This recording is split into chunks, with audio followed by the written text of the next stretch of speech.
हमारा आज का चैप्टर है साउंड। तो if you talk about sound, तो sound is an energy that is produced by a vibrating body. Now आपने देखा होगा कि जब आप हारमोनियम बजाते हैं तो आप इसमें ये पीछे का पंखा चलाते हैं जिससे जो वाइब्रेट करता है, तो इस वाइब्रेशन से आवाज़ आती है।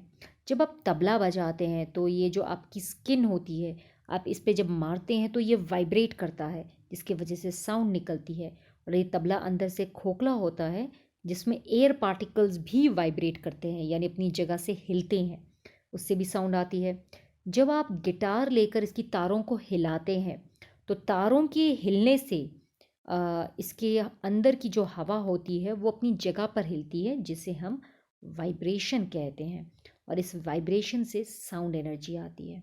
सिमिलरली जब आप ड्रम सेट में इस लोहे की पीस को मारते हैं तो ये अपनी जगह पे हिलती है, वाइब्रेट करती है, इससे भी साउंड आती है।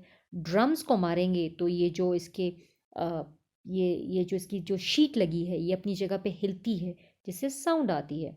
सिमिलरली सितार, तानपुरा, इन दोनों में वायर्स होती हैं। इन तारों को हिलाने से साउंड प्रोड्यूस होती है। और बांसुरी के अंदर जब एयर होती है वो एयर वाइब्रेट करती है, अपनी जगह पर हिलती है, तो इस तरह से साउंड प्रोड्यूस होती है। So what is the sound? Sound is basically an energy. जिस तरह से हीट एनर्जी है, मैकेनिकल एनर्जी है, केमिकल एनर्जी है, उसी तरह से साउंड भी एक तरह की एनर्जी है। और साउंड प्रोड्यूस होती है by a vibrating body. Vibrating का मतलब है कोई ऑब्जेक्ट अपनी जगह से हिलकर दूसरी जगह पर आए और वापस अपनी जगह पर आ जाए। This is called vibration. या हम बोल सकते हैं टू एंड फ्रो मूवमेंट या back and fourth movement of an object. This is called vibration. अगर आप स्कूल बेल को इसमें इसको मारते हैं तो अक्सर इसमें जो मेटल है वो अपनी जगह पर हिलता है, वाइब्रेट करता है, जिससे साउंड प्रोड्यूस होती है। अगर आप एक रबर को स्ट्रेच करके उसे उसे अपनी दूसरी फिंगर से प्लक करेंगे तो ये भी वाइब्रेट करके साउंड प्रोड्यूस करती है। ड्रम्स को जब आप बजाते हैं तो इसमें जो मेम्ब्रेन है वो भी वाइब्रेट करेगी, जिससे साउंड आती है। और ब्यूगल के अंदर बहुत सारी हवा भरी होती है, तो जब आप इसे बजाते हैं तो इसके अंदर की हवा अपनी जगह से हिलकर दूसरी जगह पर जाती है, फिर वापस अपनी जगह पर आती है। तो इस तरह के वाइब्रेशन से साउंड प्रोड्यूस होता है। अगर म्यूज़िकल इंस्ट्रूमेंट्स के बारे में बात करें तो वीणा जो एक इस तरह का इंस्ट्रूमेंट होता है, बहुत सारी स्ट्रिंग्स होती हैं जिसमें, उसमें स्ट्रिंग वाइब्रेट करती है। सितार भी एक इस तरह का इंस्ट्रूमेंट है जिसमें बहुत वायर होती है, उसमें भी स्ट्रिंग के वाइब्रेशन से आवाज़ आती है। वायोलिन भी आपने देखा होगा, इट लुक्स लाइक दिस, और उसमें भी हमारी वायर होती है जिसके वाइब्रेशन से साउंड आती है। तबले में मेम्ब्रेन होता है। मृदंगम एक बहुत बड़ा सा ढोलक जैसा होता है, इसमें भी मेम्ब्रेन होता है जो वाइब्रेट करती है। ड्रम्स जो स्कूल में होता है उसमें भी मेम्ब्रेन होती है।